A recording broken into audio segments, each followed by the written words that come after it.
All right, class, I hope you're doing well. Today we're going to go over volumes 6, 7, and 8 of V for Vendetta, so let's get right into it.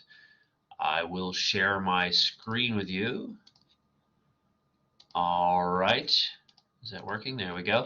Okay, back out a little bit here.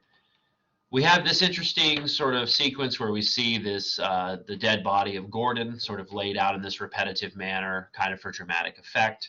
And we find the character of Evie on the stairs in a fetal position, obviously reeling from the trauma of what's just happened because she has yet again been abandoned by a figure that she has tried to cling to in some way. So we see Gordon on the floor, then we see Evie, then we see the image of her mother dying, which is the first instance of abandonment in her life. Then we see the incident of her father being taken away, which is the second instance of abandonment. The third being that of V leaving her, and now the fourth with Gordon being killed by his enemies. This, of course, is catalyzing the evolution of this character in a way that I think is like a trial by fire. It's kind of an unfortunate thing, but it is nevertheless necessary for her evolution, for her to get over the sort of projection of the father figure onto these characters, or her sort of obsession with finding a way to fill this void left by her abandonment. So she goes back into the room and has some memories of her interactions with Gordon, and then takes this gun out of the drawer. Now, this is a pivotal moment because we know, based on the execution of Bishop Lilliman, that following that incident, she no longer wanted to help V because she was no longer willing to kill anyone or to be involved in any kind of murder. But we see now this picking up the gun is signifying that she is going through some kind of change in this regard. Maybe she has accepted her fate and accepted her position as a participant in this revolution or something. Now we have the Kitty Cat Keller. Of course, this is the burlesque club that most of the fascists frequent. And she is going into the Kitty Cat Keller and is accosted by the widow of Derek Almond, and they have a brief interaction. Obviously, kind of benign in terms of its relevance to the plot, but the putting these characters next to each other and showing the parallels in their struggle is, I think, intentional. And they are meant to be shown as women who have been abandoned, particularly abandoned by male figures in this society, which is male dominated. And so they have very little agency in their lives, and they're trying to figure out a way to fend for themselves in a world where they're not really permitted to do so. So we see then that as she goes into the Kitty Cat Keller, the Evie sort of hides in the alleyway and is waiting. We see in this scene that she is waiting for the murderers of Gordon. Now, if you were having a hard time reading this, this is because this accent here is Cockney, which is like London, inner city London accent. It's like, hello, governor. That's kind of how they talk. So it's hard to read. It helps if you try to read it in that accent, but your family may think you're insane if they hear you do it. So she's obviously trying to get revenge. She's trying to get revenge on the people who have murdered Gordon and thus catalyzed her most recent abandonment. And we see that in the moments before she's about to do it, she is kidnapped by this individual wearing a mask. And then we have this like Alice in Wonderland sequence where she falls into the abyss, so to speak, down the rabbit hole. And then we have a dream sequence. And one of the cool things about dreams is that dreams are like messages from the unconscious, or at least that's how a lot of people interpret them. There are people, I like to interpret people's dreams kind of as a hobby. People will tell me their dreams, and I'll ask them a few questions about what's going on in their life, and then I'll try to put together some kind of deeper meaning about what it is that they're going through that led to this message being delivered from their subconscious. But sometimes dreams are just really weird and discombobulated, and it's easier said than done. But I think if we pick this apart, we can kind of see what's going on. So she's sitting in the shadow gallery, which we know is like her home away from home originally when V took her in. And she's thinking about going to her birthday party, and she's dressed in her birthday clothes like she's a little girl. Of course, we know that she wasn't this young when she was in the shadow gallery, so we're out of place and out of time.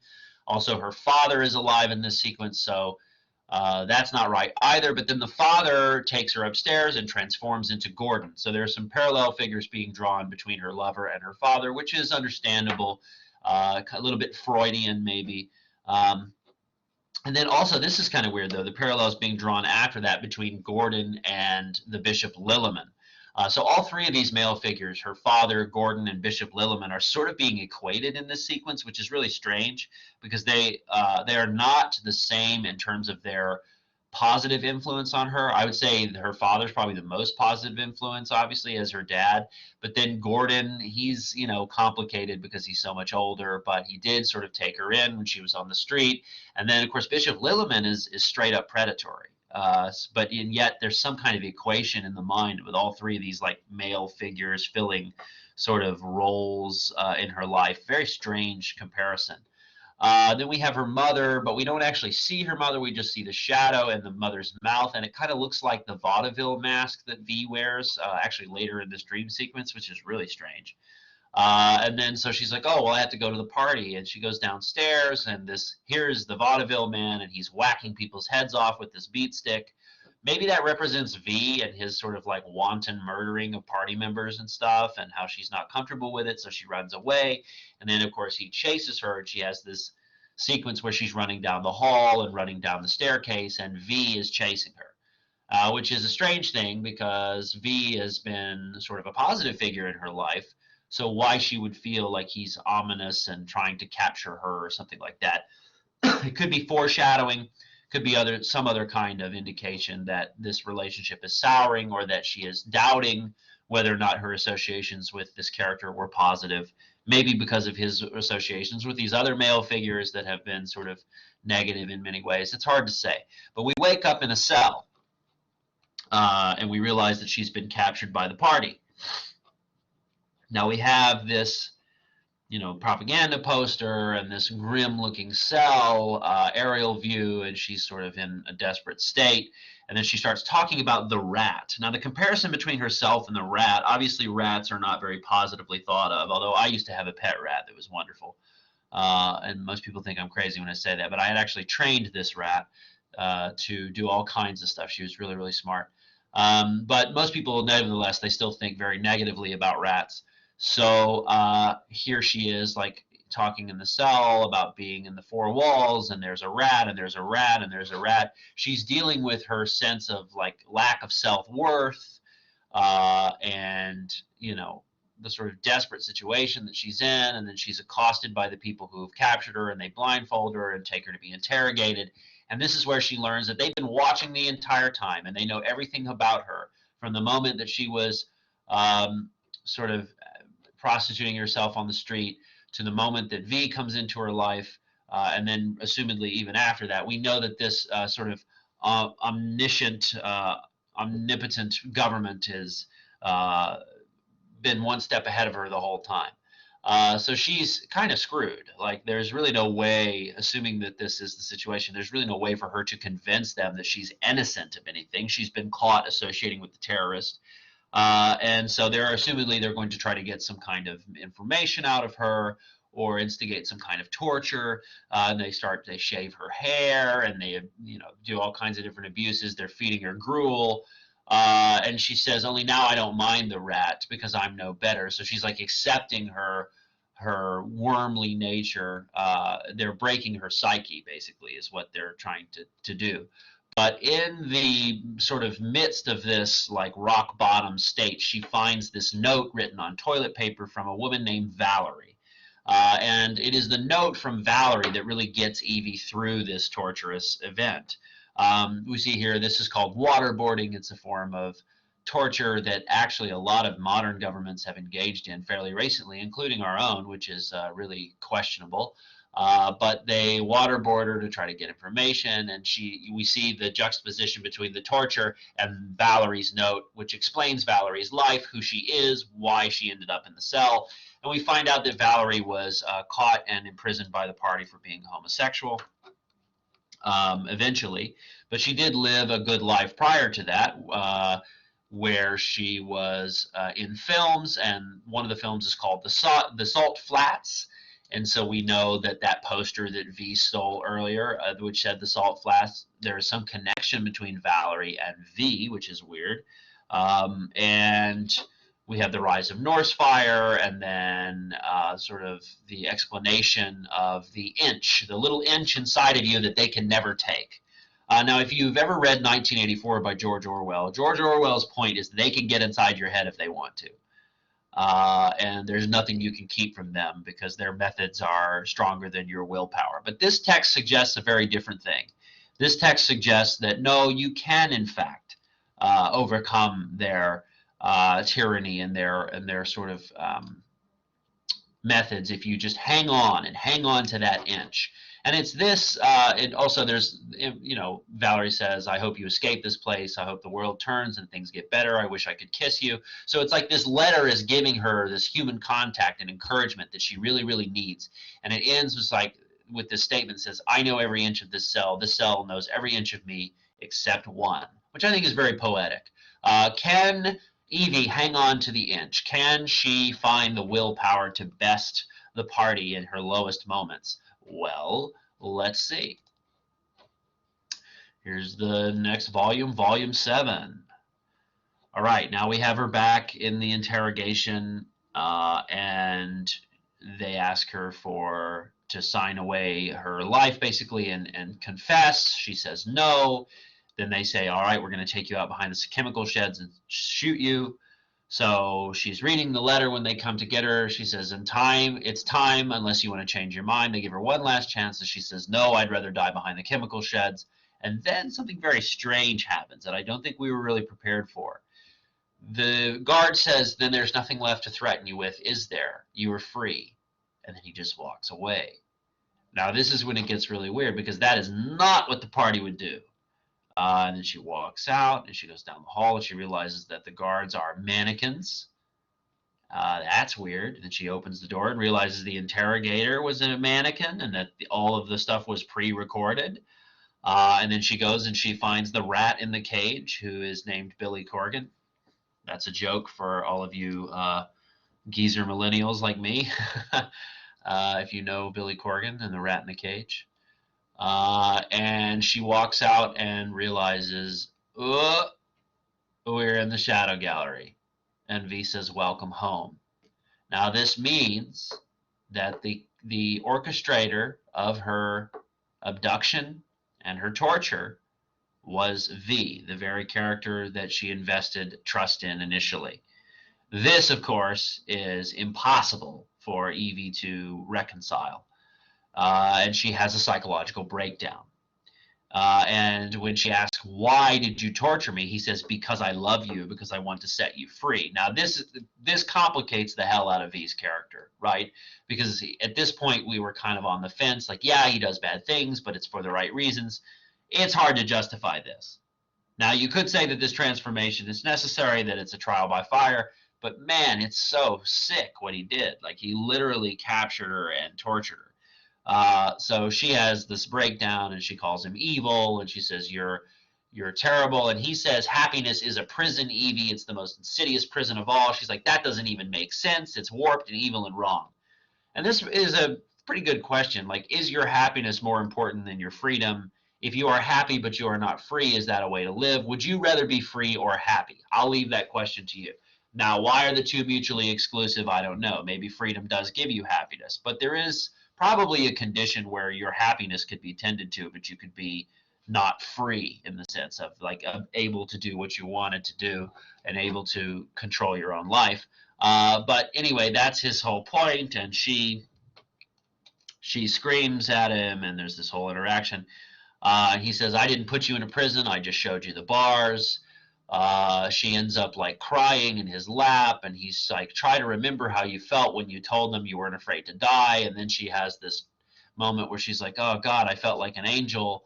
I need to have some air. So he takes her up to the rooftop, and she's like naked in the rain, and she spreads out her arms and like roars at the sky.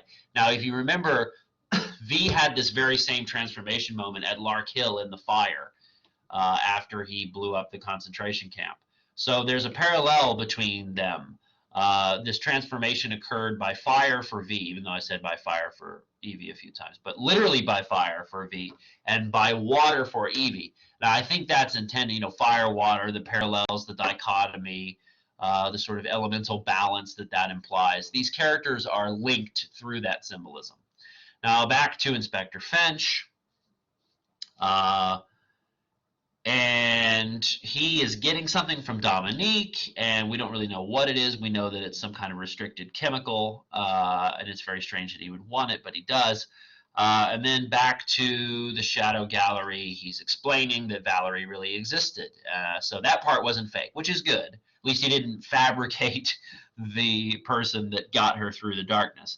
Then back to the Kitty Cat Keller with Rosie. And we see that she's like turned to burlesque dancing to try to get by, and she's very unhappy, right? She looks very dilapidated and nervous and doesn't really want to be doing this, but has to. And then we have the transformation with the flowers, and he basically offers her to pick a rose, and he will symbolically kill someone, and she's like, let it grow. And so she has transformed, but it's like for the right reasons. I don't know. Her transformation is very complicated, and I don't think it's quite finished yet. But back to the Chancellor, he looks down at the fake computer and it says, I love you. So what's happening here? Is the Chancellor's mind breaking, or is he really seeing this? And if he's really seeing this, what does it mean? Is the computer coming alive? Has it been infiltrated somehow? We don't really know yet. So let's see, then we have Inspector Finch, and no, sorry. Yeah, we have Inspector Finch here, and he's looking at this chemical here. We have V, and what are you going to do next? They have their last dance, which is very poetic. And I think this is the cabaret song that we're hearing again. And then the interlude. Back from the interlude, we have this weird thing with this guy where they push him out on a ledge and they put a banana peel down. No, there's a banana peel there, but I don't know. It's more about the fingermen and corruption and how they're abusing people. And then V comes and saves the day and pushes this guy out on the balcony, and he slips on a banana peel. And they make the joke about slapstick, right? Because slipping on a banana peel is a huge cliche. And then the final scene is important because you have this where he's breaking out of the northwest, where he was just there to deal with these gentlemen. And he runs down the stairs and is beating people up, and the guard looks and sees him coming. And he's got a choice to make. He's like got his hand on his gun. Do I try to kill V or what? And instead of going for shooting him, he opens the door and salutes him. And we see from this that the people are starting to become sympathetic to his cause, which is a big transformation that's worth noting. So now the final volume for this video, volume 8, starts with a carousel, which is a very interesting cover. I really like this cover. And then we have the ear, which is, remember, where they listen to everyone. And they're talking to Dominique and all this stuff about the terrorists, spring cleaning and everything. Finally, he's basically throwing away Evie's toys, symbolic of her not being a child anymore. And then he steps out in front of this podium that has the music. And then back to the fake computer. The Chancellor is like really kind of breaking down and like, do you love me? It's like, no, bro, this is a computer. Like, please rein it in. And then we have where V points at the ear, the tower, and it explodes. Right? Oh my God, what happened? So he's like literally conducting the destruction of the apparatus of the fake computer, which represents the society and represents the tyranny of the government. So he starts doing it piece by piece, and they start freaking out. And then boom, he gets the other one too. I think that's Jordan Tower, which is the mouth. So the ear and the mouth are gone. And the Supreme Leader is like still brooding over fate when they come in and tell him this stuff, and he starts to freak out. And they want to get ahead of it, so but they realize that someone's already broadcasting, impersonating the voice of fate, and that it's all been taken over. Back to the situation with Rosie in the car, and all this stuff. And basically, the voice of fate says, "You're not going to be listened to. You're not going to be watched. You guys can do whatever you want." They say, "Do what thou wilt shall be the whole of the law," which is a quote from an English occultist named Aleister Crowley. But never mind. It's a very subtle thing. They put it in there on purpose. And so, do what thou wilt, meaning people can do whatever they want in this society. They now have the choice to be themselves and to exercise their own will. So, what are they going to do? Are they going to go along with the joke? Are they going to riot? Are they going to destroy the society? Then we see the incident with this little girl, and she commits an act of vandalism by spray painting the V on the wall, which is a representation of the people of this society going along with V's vision of anarchy. Back to the leader. He's obviously still breaking. Mr. Creedy's talking to him and telling him about all the stuff that's going on, and he says, "I love you."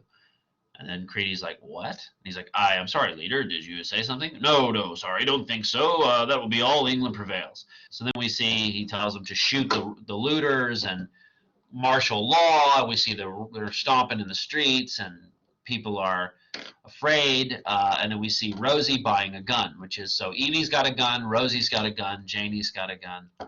That's a bad joke. There is no Janie. It's a Aerosmith reference. Anyway, I'm a funny guy. So they have the incidents in the nightclub where she's trying to buy the gun, and she ends up, let's see. Then we have this scene where he's talking about what's going to happen now that the society is breaking down. And he says, "Noise is relative to the silence preceding it. The more absolute the hush, the more shocking the thunderclap. Our masters had not heard the people's voice for generations, Evie, and it is much, much louder than they care to remember." So then we see that the people are like raging against the machine, as it were. And then we have this sort of bit with Evie here. Looks like she's practicing gymnastics, which is bizarre. But the land of do as you please, and she's like, "Isn't this anarchy?" He's like, "No, this is not anarchy, this is chaos," which is an important distinction because anarchists do not see it as chaos. Anarchy on paper is not chaos, it is the absence of formal hierarchies. Chaos is a different thing, right? So the chaos is meant to lead to anarchy, which will come later, according to V. Is this foolishly idealistic? That's a really good question. So he also quotes William Butler Yeats, which is cool. "Turning and turning in the widening gyre, the falcon cannot hear the falconer. Things fall apart, the sinner cannot hold. Mere anarchy is loosed upon the world." They say that down here, but that's the line. The chancellor is out of his mind, worshiping the fake computer. The people are going crazy. They're causing a riot. We see Rosie buys the gun, and we see that Mr. Creedy hires literal thugs and criminals to help him keep law and order. And then we have Conrad, and I forget his wife's name, or his, what is her name? Conrad and what's her name? And they're plotting a coup. They're going to take over. She's going to rule through him. Since she's a woman, she can't do it herself, but she can use her control over Conrad to gain power and control over other people.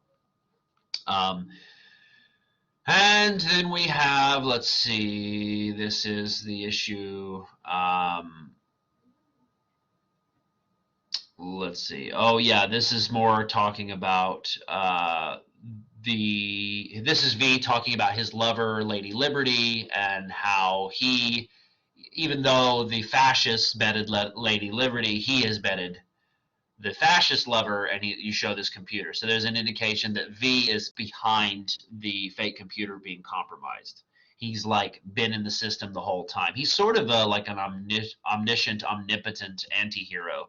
He's like 10 steps ahead of him in almost a really creepy way. Then we have back to, let's see, this is Inspector, no, this is the Nose. And all the stuff that he's been sending. Love notes, right? And then he's setting up the dominoes. I think the love notes are meant to be referencing fate and taking over fate. And then back to the Kitty Cat Keller, we see the dominoes. Then back to let's see, this is Creedy, and what is her name? I keep forgetting that character's name. The woman that wants to stage a coup through her husband. But this is not Creedy. This is one of the people that Creedy has hired, and she's using him to get to Creedy. So she's trying to, like, they're scheming. They're already scheming on who's going to take over the dog pile, and she's trying to get ahead of the ones who are potentially going to beat her out by paying insiders to be informants and stuff like that. Then we're back to Rosie, and she's still thinking about Derek, and she's dancing in a promiscuous way that she isn't really proud of and she doesn't like. And then we have V. All of these scenes happening with V setting up the dominoes, which I think is a very poetic move. And then we have this weird thing where Inspector Finch is going somewhere. Where is he going? Somewhere that no one really wants to take him. And we see that he's going to Lark Hill resettlement camp. And he says, "I'm doing this for you, Delia, for the country too. Yes, for that too, and for me, and of course me, but for you more than anybody. You're the reason I came here. This is where it started. This is where it ends."